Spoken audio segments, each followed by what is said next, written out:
but, you know, I poke bears. I don't respect no one until they come and give me 40.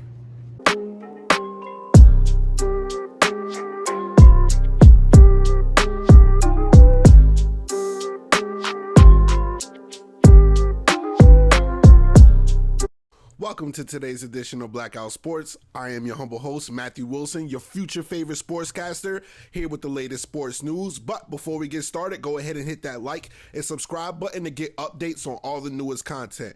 So for today's news is, of course, Dillon Brooks. Memphis Grizzlies have come out with a report that they are not re-signing Dillon Brooks under any circumstance. I'm not necessarily surprised by this from his playoff performance that we saw and his comments on LeBron James that brought extra attention to them. But what caught my attention, the reason why I'm doing this video, is because Kendrick Perkins was on ESPN today. He made some comments about how he's disappointed in the Grizzlies organization of how they're handling the situation with Dillon Brooks. So before we get started, let's go ahead and take a listen to what he said, and then you'll get my opinion after that. Well, I mean, I expected them not to, but again, it's not what you do, it's how you do it, and I don't think it's funny, to be honest, on how the Grizzlies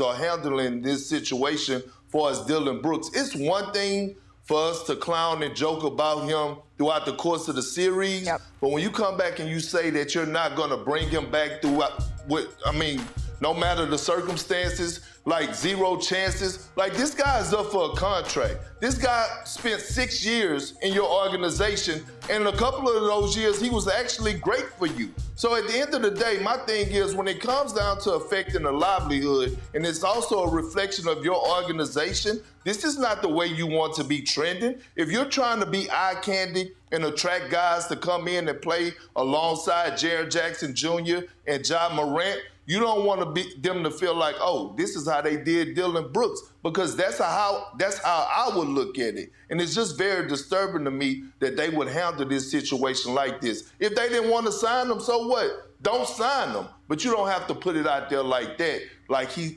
committed a damn crime or something, or some off-the-court distractions, because he was none of that. And the kid played with heart and passion every single night. No matter what he shot from the field, he bought his game every single night when it came down to competing between those lines. Okay. All right, so I disagree with Kendrick on this one. I'm sorry. I see it a little more. I see it a little more deeper than Kendrick Perkins does. Here's the reason why. It was a crime the way Dillon Brooks played in the playoffs. That's one. Two, he brought all this attention and everything that's coming towards Dillon Brooks at this point, he brought on himself. Let's just keep it 100, okay? Let's go over his playoff numbers, okay? He had 10 points per game. He shot 31% from the floor. That's abysmal. That's terrible. He shot 24% from three, 71% from the free throw line.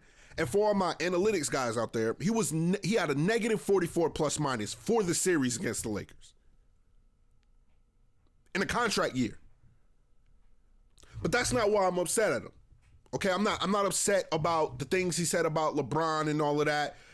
I like trash talk. Okay, and I give Dillon Brooks respect because players like Dillon Brooks are usually my cup of tea. I usually like players like that. But they got to back it up too. Here's the issue, and here's why I feel like the Grizzlies are so strong with telling Dillon Brooks that they're not bringing him back. Didn't you just have a situation with your star Ja Morant, that gun situation? Wasn't your star and Ja Morant almost suspended for 50 games? There was already negative publicity on the Grizzlies before this. And Dillon Brooks, you knew that. So it was smart for you to not be like, hey, man, we just going to go out there and play basketball. Now it's, oh, well, yeah, we want to see LeBron in them. Oh, yeah, LeBron's old. I poke bears. I don't respect a man until he give me 40. Bro, Ja missed, 20 games? Serving a mini suspension? And he had to come back in the playoffs against LeBron James and Anthony Davis with all that heat attached to him? You gave LeBron James all that motivation, totally forgetting about the situation that the Grizzlies were already in. And I'm supposed to feel sorry for you? How? For what? No, Dillon Brooks brought this upon himself, okay? You knew you were in a contract year. You went in the playoffs, you played terrible. Period. So now the Grizzlies are supposed to just let you go quietly into the night?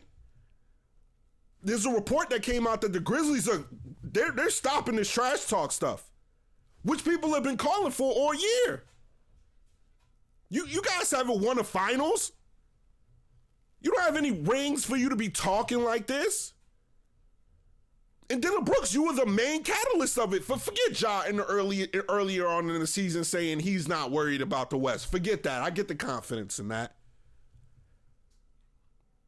But the Grizzlies didn't need to be put in any position where there was extra pressure on them going into the playoffs. You got bounced out as a 2 seed from a team that was in the play-in. Gave them this extra motivation. And now we supposed to feel sorry for Dillon Brooks? Nah, not me, man. I'm sorry. And I love Perk, man. I really do. I like Perk's takes and all of that. But this is a bad one to me. I'm not going to feel sorry for Dillon Brooks, man. Come on, man. 10 points per game, 31% from the floor? All that trash talk? And I get, yes, the Grizzlies did have deficiencies. Yes, they were playing the third string big. Steven Adams was out. Brandon Clark was out. You had to rely on Tillman and them. I get it. I get it. Which is even more reason for you not to talk. Knowing you in a contract year and then you not back it up. I'm sorry, man. If I was the Grizzlies, I would have said the same thing. Under no circumstances are we bringing you back. Because as a business, that's the last thing I want. We need to tread water and get to the second round, the Western Conference Finals or something to make this season a success. Especially when we're trying to develop guys like Ja Morant and Desmond Bane. Dillon Brooks is not on that level, unfortunately. He's a good player, but he's not on that level. He cost himself. I'm not going to give you a glowing resume after you've awakened a sleeping giant. We sitting at home, 1, 2, 3 Cancun. We supposed to give you a glowing resume for you to go to another team? No, I'm sorry. I'd be a little salty too. I wish Dillon Brooks the best, man. He's a good player. I'm sure he'll land somewhere. I'm sure he will. He got a lot of grit. I'm pretty sure this was just a bad season for him. I see him rebounding off of this. But nah, man. I'm not with Perk on this one, man. I really feel like that's a bad take. And I get it. Players are going to defend players. And you heard me say in my last video, I don't blame the players for everything. I'm usually on that wave too. I usually am. But on this situation, everything that came to Dillon Brooks' door, he brought there. This is a direct consequence of his actions. I don't have time to feel sorry for him. I really don't. And I know he'll be just fine. He may not get paid as much as he want, but I don't feel like the Grizzlies had anything to do with that. His playoff stats is the reason why he's not going to get a great contract. His season stats are the reason why he's not going to get a good contract. The distractions he caused is the reason why he's not going to get a great contract. He tanked his own value. The Grizzlies didn't do that with that statement. But that's just my take on it, man. That's just my take on it. But I want to thank y'all for tuning in. Before we get out of here, make sure you hit that like and subscribe button. Help out Blackout Sports. We're a growing company. We really appreciate you tuning in. Until then, next time, your future favorite sportscaster, Matthew Wilson. Y'all have a good night.